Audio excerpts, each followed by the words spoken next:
Chapter 1. The Auction Beneath the Sand.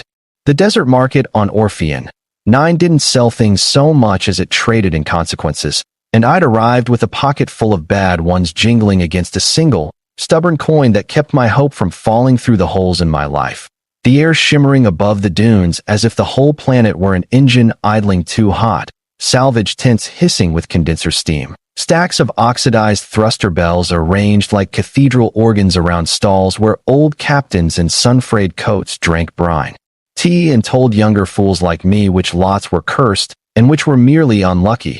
And I listened because listening is cheap, while the auctioneer's voice, amplified through a cone of dented brass, skated over metal bones and tarp-shadowed crates until it arrived with a flourish at Lot 47B, a grav sled draped in sand-stiff netting, for drone porters buzzing like flies around a carcass. And when the netting came off, the crowd decided the carcass metaphor fit too well, because what lay there was not a hull so much as the memory of one, ribs splayed and plated with sedimentary cement, ancient sealant petrified into river striations, a prow engraved with a script that was not quite human and not quite anything I recognized. And if a chorus had started in that moment, it would have been the sound of people subtracting credits from their purse and adding years to their life by not raising a hand. All while I felt a quiet that belonged to no one else settle inside my chest, a soft and heavy yes that refused to be argued with the way a buried star refuses to explain itself to the cold. The auctioneer called it a burial find. Storm exhumed from the Quebec Flats after a week of glass sand lightning. Provenance unknown, no active cores, no charge in the bones, no data on the registry. Which was a polite way to say that if you pulled this relic into orbit, you could claim it under the Orpheon salvage articles provided it didn't belong to someone capable of arguing about it with a battle group. And when the first bid didn't come, he started throwing in incentives like a huckster. Priest promising indulgences, a crate of power couplers, a voucher for dock time, 2 hours with a survey drone, a handshake with his cousin who worked at the registry and could smooth a wrinkle. And the laughter that met that line traveled the ring of tents before the wind took it. But what the wind couldn't reach was the map forming in my head of how to strip this thing down into rent money. And how, if I pretended hard enough, I might let myself dream of doing the opposite, that is, putting it back together again, just to prove that death in the desert is only permanent if you accept the first autopsy. And so my hand rose almost without me. A reflex born from other ruins I had coaxed awake over the years with a soldering iron and a willingness to hear the way dead machines whisper when nobody else is paying attention. Bidding against me were 2 scrap barons who wanted the alloy, a historian who wanted the inscription, and a pair of black-clad surveyors with the manner of people hired to acquire something quietly. And the way their attention sharpened when I stayed and passed what anyone expected told me there was more here than a poetic tombstone. Because professionals don't flinch at scrap unless the scrap can speak. And the more I thought that thought, the more the ship seemed to lean in my direction as if willing itself toward the idiot who would say yes. And maybe it did will itself a little, because my last raise took me to a number so small it felt like an insult to whatever civilization had once carved the prow with that river script. And still the surveyors hesitated. And in that heartbeat the auctioneer's mallet broke the air and fell, making a sound like a rusty hinge deciding to forgive everything it had ever complained about. And that was that. For pennies that would not buy a night's berth on a mid-tier station, I had purchased a secret the size of a hill. And all at once the sun seemed brighter, and the debt collectors seemed farther away, and my hands started shaking in the private way they always do when I have said yes to something that could ruin me or save me, and I cannot yet tell which road I am already walking. Moving the relic required 3 favors and a broken promise, which is the standard currency of Orpheon logistics.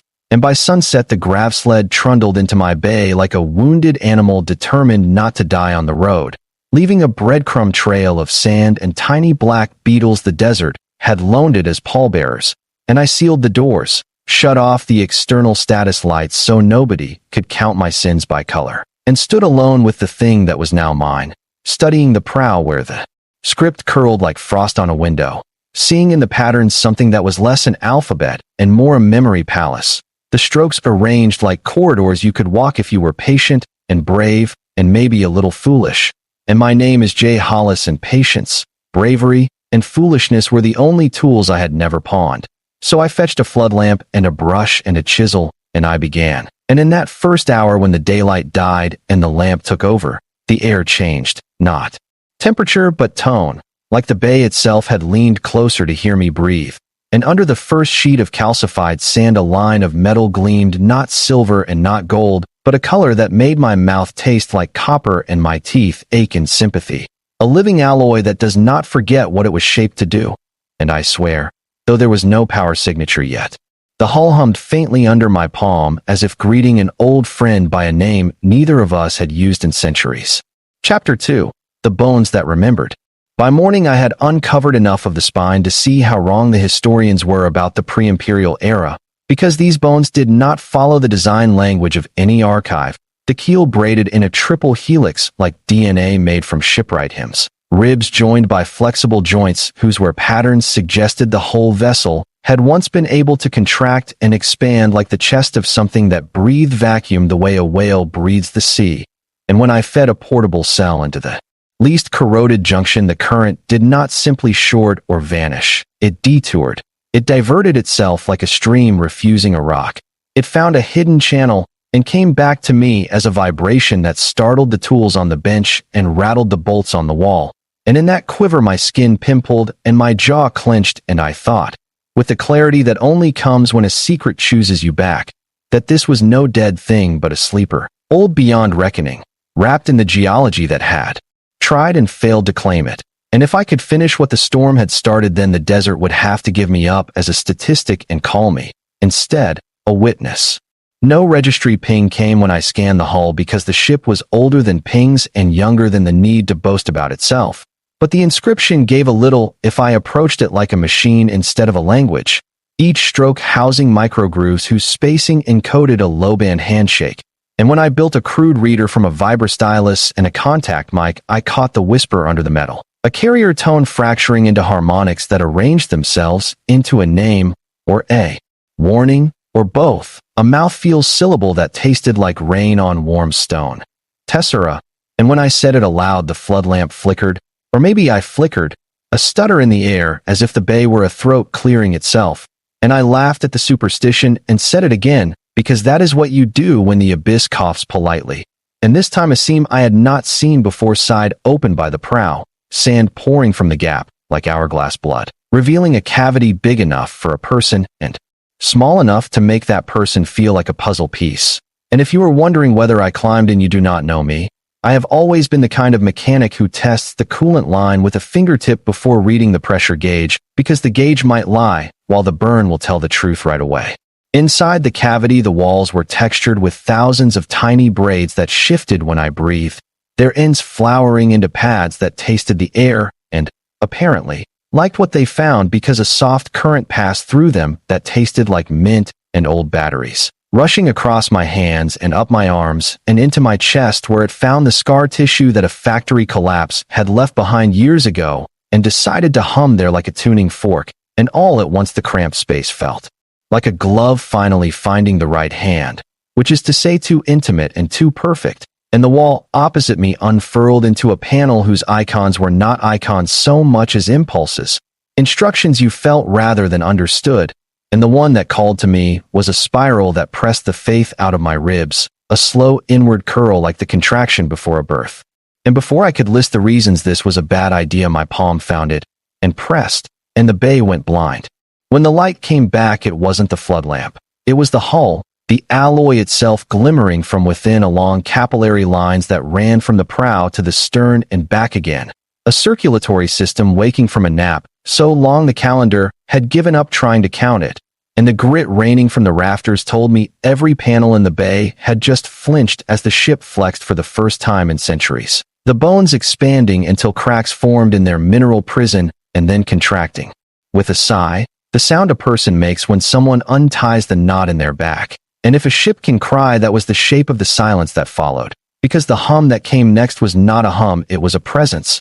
The attention a cathedral pays to the first worshipper who crosses the threshold after a war.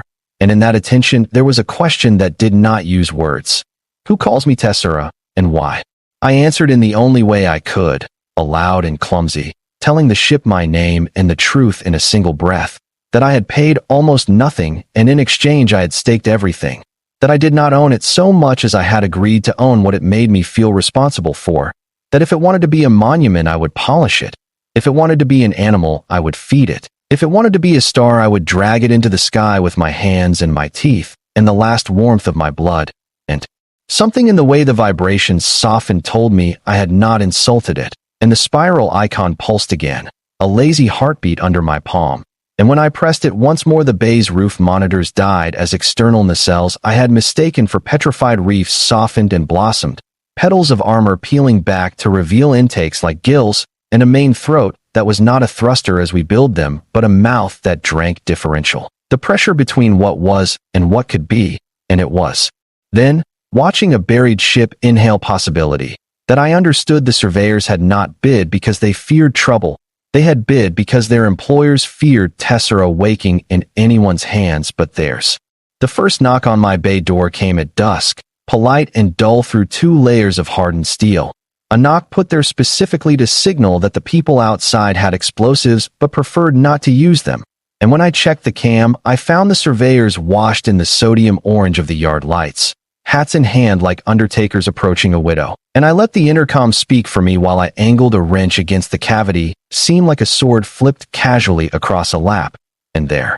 Spokesman used all the right words: safety inspection, reclamation claim, provenance audit.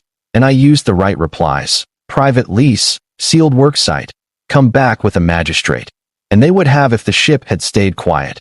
But the ship was awake, and the story of its waking had the smell of ozone and the sound of 1,000 little groans that carry too well in a quiet night. And when their eyes lifted toward the roofline, I knew they had heard enough to decide on a timeline that did not include lawyers. And so while one of them went to make a call, the other shifted his weight the way a person does when they are measuring the distance between discretion and violence.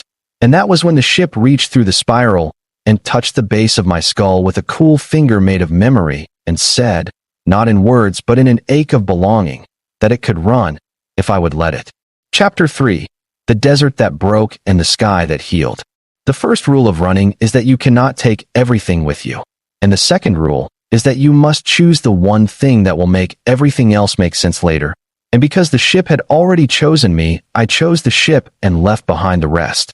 Old tools with handles worn to my shape, a dented kettle that had flavored 1,000 late nights, a photograph on the wall of the crew I had once called family back when a factory's roof had been trustworthy, and I thumbed the edges of that photo and told them not to wait up.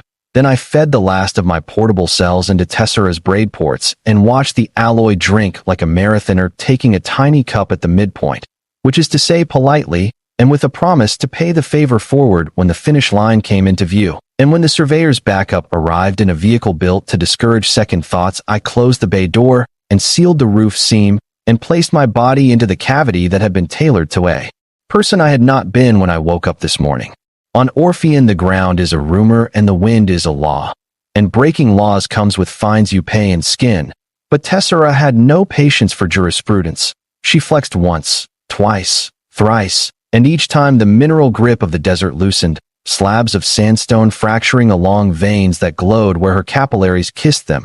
And on the fourth flex, she exhaled, and we rose. Not cleanly like a shuttle on a pad, more like a whale tearing free of a whaling line that is already cut into the flesh, jolts and shudders, and the ugly grace of survival. And when the roof peeled back on folding arms, the sodium lights poured in, and the surveyors, who had come prepared for a conversation, found themselves speaking to a myth. And one of them dropped his weapon while the other didn't, and the difference between those two choices is the line between regret and employment. But the round that sparked against Tessera's flank did not penetrate. It ricocheted like a pebble off a temple bell, and the sound of it seemed to embarrass the shooter. And then we were above the yard, riding a column of knot thrust that felt more like a refusal to be where gravity wanted us. And the city spread in a parabola of rust and whitewash and the black wink of condenser roofs, and past that the Cuvec flats shone like an ocean requested by a child and built by a god with a sense of humor and no patience for boats. We climbed into a sky that had forgotten how to hold ships like this, and as the air thinned, I felt the cavity breathe around me, the braids tightening where my shoulders wanted to sag, loosening where my ribs begged for space. And the spiral in front of me spun slow as a planet, indicating trajectories that were not lines but intentions. Possibilities. Tessera tasted like a baker sampling the air for rain, and she found one that fed something in her bones. A corridor up system where the debris charts painted the void with warnings, a field of relics we called the sundering drift left by a war our grandmother's songs could not agree on. And if you were thinking that this sounded like a bad place to hide, you are right. But it was also the only place where a ship from before the songs could pass like a queen through a crowd and be recognized for what she had been rather than what she looked like now. We slipped above the atmosphere without screaming because Tessera did not do screaming. She did reveals. And the instant vacuum began to make its argument, she made a better one. The hull shimmering as all the seams in the alloy decided they had never been born to leak. The capillaries brightening into a steady glow that tuned itself to the hum of my heart, so precisely my pulse settled as if it had found home. And I whispered the ship's name again like a prayer you only learn after surviving the kind of night that almost keeps you. And in return she showed me a memory, not an image but a pressure, the weight of 100 hands pressing against her hull in farewell as she was lowered into the desert 1,000 years ago, not crashed or abandoned but buried, hidden like a seed, and the hands that pressed belonged to a people whose last and best plan was to make sure this one ship would see a future they could no longer promise themselves. And in that pressure there was a trust that walked around inside me with bare feet and left prints I could not ignore. And I felt for the first time the edge of the debt I had truly bought at auction, a ledger written in time instead of credits. The sundering drift rose ahead like a bad decision dressed in jewels, a cloud of fractured hulls and blistered station bones and frozen flare-offs that still looked like flames if you caught them in the corner of your eye. And the sensors I had grafted from local junk catalogs hiccuped in fear, throwing up ghosts and nonsense. But Tessera did not need my frightened little machines. She smelled the field with a sense I did not own, muscles in her hull flexing to curve our path through trajectories that had been cursed for centuries, slinking us between slabs of armor big as apartment towers and spines that had once held solar sails like cathedral windows. And in that graveyard a chorus woke, low at first, and then undeniable, a subharmonic choir of long-sleeping things recognizing a pattern in the way we moved, a chord they had been tuned to align with, and had almost forgotten. And as we threaded deeper the choir converged into a single tone that pressed tears into my eyes. Because it felt like finding a door in a wall you had been leaning against your whole life. And the door opened, not outward but inward, and behind it stood a station that the charts did not admit existed. It was not a station as we build them, with arms and wheels and 1,000 promises to centrifugal force. It was a flower frozen at the moment of blooming, a geometry of spirals and counter-spirals that invited ships to dock the way lungs invite air, and at its heart a cradle glowed with the same capillary light as Tessera's bones, and the song that had called us bent into a question that had waited too long to be answered. And Tessera shivered like a warhorse hearing the gate bell, and I understood that she had not been hidden to be forgotten. She had been planted to come home when the soil remembered how to speak her language, and the soil had spoken through me, a mechanic with debts and a hand that had pressed a spiral, because curiosity is a kind of literacy. Chapter 4. The Tessellation and the Reckoning. Docking did not involve clamps or hardpoints. It involved surrender, a soft yielding of hull to cradle like puzzle pieces separate for centuries finally saying the word that lets the seam vanish. And when the seam vanished the station's memory flowed into Tessera and into me by proximity. An osmotic sharing that tasted of old storms and songs with no verses, only refrains. And in that sharing I saw the people who had made this place. Not the empire whose ruins we study in museums, but an earlier federation of covenants and craft guilds and river cities built along tidal engines. A culture that believed machines could be kin if you made vows to them the way you make vows to a person, with witnesses and wine and the willingness to apologize. And Tessera was a ship built at the apex of that belief, a tessellate vessel meant to drink the difference between what was and what could be, to warp not space, but expectation, to make corridors of consent through the fabric of the world so that travel did not feel like conquest, but like arriving at a door someone had opened in advance, because you had been kind. The reason she had been buried was not a weak one. It was a refusal to be taken, Because when the war came, a war about names and the right to say them, these people decided the worst thing that could happen to their ships was not destruction but conscription, to be turned into engines that remapped other people's futures without asking. And so they sang their ships to sleep and spread them like seeds across harsh worlds that would remember them the way deserts remember rivers, secretly and forever. And the station was one of the last remaining choir halls that could wake them safely. Its song keyed to the imprint of a living hand that meant well. And I had meant well, more accidentally than not. But intention matters in the mathematics of consent. And so the cradle judged me and found me sufficient and began the work of dissolving the centuries between sleeping and waking. And the dissolving hurt the way thawing fingers hurt after a freeze. Pins and needles and the ache of remembered use. And Tessera bore it like a promise kept too long. When the station's song dimmed, the bay bloomed with response panels smoothing, scars reabsorbing. The gill intakes learning the scent of current again, and my grief at the beauty of it was elbowed aside by the practicalities of intrusion, because the surveyors had not given up and their employers had more reach than a desert fence. And the long-range scatter showed a wedge of ships inbound with the hurry of people who think they are about to pick an easy lock. Tags suppressed, heat signatures tight. Weapon ports shy like wolves pretending they are house pets. And I told Tessera we could run, but we could not fight. Not yet. And she answered by showing me a corridor through the station that led past the cradle into a chamber whose walls were mirrors of not light. Surfaces that reflected not me, but versions of me arranged along the choices I might yet make.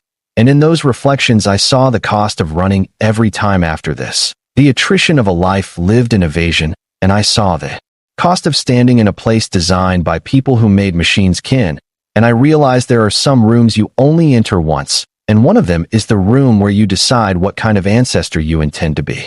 I chose to stand, not bravely, but in the way a person does when a debt finally shows its face and asks to be called by its name, and standing in this context meant allowing the station to borrow me, to use my body as a relay in the choir, to make of my breath a metronome, to lend my heartbeat to the math of consent the way a drummer lends a crowd their pace. And when I agreed, the braids along the wall flowed over my wrists and clavicles, cool and articulate, reading me the way a mechanic reads. Wear marks on a gear, and they found in me the small library of songs every human carries, lullabies and marching tunes and the easy rhymes of childhood games. And they wove those into the station's older song until the new chord felt like a bridge someone had built from my life to a civilization that had refused to become legend by joining a museum catalog. And with that chord humming in my teeth, Tessera exhaled a field that did not push the incoming ships away so much as invite them to. Remember their first launch days when desire outran doctrine, and those wolves slowed, puzzled, not because their weapons had failed, but because their targeting solutions no longer felt like solutions, and the men and women aboard those ships blinked and frowned, as if a smell from a kitchen in their grandparents' house had drifted down a corridor that had never known warmth before. They hailed us, then, because offense feels foolish when nostalgia has taken you by the throat, and their commander, whose badge named no allegiance I could recognize, demanded identification in the tone of a person who has not yet realized that the game's rules have been changed by the board, and I told her the truth, that I was Jay Hollis of no house and many debts, and that I had purchased a relic for less than a night's birth and found in it a promise older than my grandparents' bones, and that I could either run from her today and tomorrow and the next day until my choices were diagrammed entirely by fear, or I could ask her, right now, a question her training did not possess an answer for, which is whether she wanted to arrive at the future as a conqueror or a guest, and she laughed in the humorless way professionals laugh when amateurs corner them with philosophy. But the station's chord kept playing in the marrow of her helm crew, and you could hear the laughter decay into one admission that she had once, as a cadet, believed in doors that opened because people were kind, and she admitted this without meaning to, which told me the choir was doing its work. What followed was not a battle, not exactly. It was a negotiation with trajectories for verbs, which is to say we bent their approach into a pattern that made sense to the ship Tessera had been built to be, and in that pattern weapons could be carried and even displayed, but not fired because firing would mean stepping off a corridor into a void where no consent existed to catch you. And though they tried, twice, to fire, The trigger's tactile certainty slid into a dreamlike uncertainty, a hesitation like the one between apology and forgiveness. And it is very hard to make a war when every muscle in your arm is tuned to enact the grace of a dinner invitation.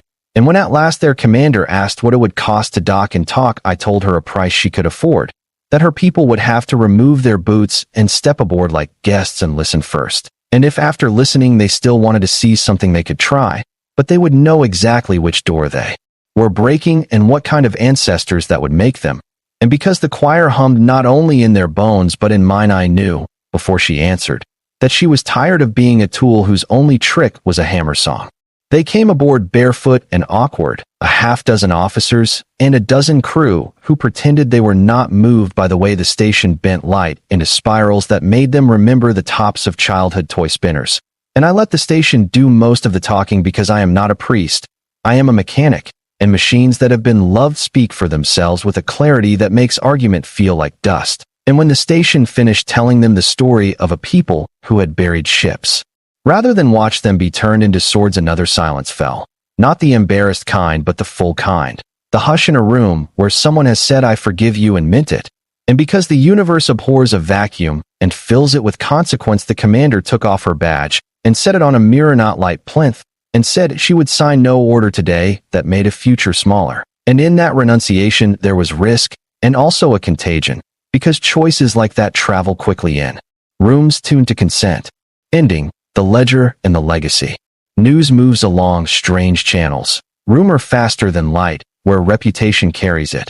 And within a month the desert auctioneers were telling a new story about Lot 47B, a tale in which a nobody with grease under their nails bought a ruin and bought, with it, an invitation. And within 3 months other storms obliged us by exhuming other bones, and the station's choir woke more of Tessera's sisters, not all of them whole, not all of them willing, because consent does not guarantee agreement. It only guarantees that the choice is honored. And so some ships turned away and returned to their sands, and we called that a win because we meant it. And some ships rose and came home to the cradle, and we called that a miracle because we needed the word. And each one that woke changed the orbit of the system in the political sense first, and then in the literal, because passages opened where none had been, and trade began to feel like visiting cousins instead of raiding strangers. And the commander whose badge still sits on the plinth took a post here, unbadged and unafraid, teaching new visitors how to take off their boots, which is a complicated skill when you were raised to sleep in them. As for me, I learned a thing I wish I could send backward in time to the person it was before I raised my hand at an auction. That debts measured in credits can be terrifying, but they are also simple, while debts measured in trust will take the rest of your life and call that a fair price. And I paid daily in the only coin that matters in a place like this, attention, learning the old maintenance songs, the way to hum a hairline crack back into alignment, the way to apologize to a panel you have over-torqued, the way to stand in a doorway while two people argue about the shape of a corridor and help them decide whether the corridor needs to change or the argument needs to end. And where I once thought myself a mechanic of dead machines, I began to realize I had always been a midwife for difficult births, guiding dark, stubborn miracles into air that knew how to love them. Sometimes at night Tessera plays me the memory of those hands pressing her hull as the sand was poured, and I press my palms against her now smooth flank and add my print to the long archive of people who have asked a ship to do more than move us from place to place, who have asked a ship to help us become the kind of people worth arriving as. And in those moments I think of the coin I paid for her, the way it winked in the sun as if it had a joke to tell, and I laugh because of course it did. The oldest joke of all, that value is a story we agree to tell together. And on Orpheon 9 that story used to be that nothing good survives the desert, but now the market sells different consequences, and when the auctioneer lifts his cone and calls out the lots, the crowd listens for the hum beneath the sales pitch, the hum of bones that remember how to breathe. And sometimes I see a kid with a stubborn coin in their pocket raise a hand without asking permission from a future that is already listening, and I nod, because somewhere a buried ship is considering a return, and somewhere a ledger is about to be rewritten in a language that tastes like rain on warm stone. And somewhere a mechanic is about to press a spiral and learn what their hands were made to hold.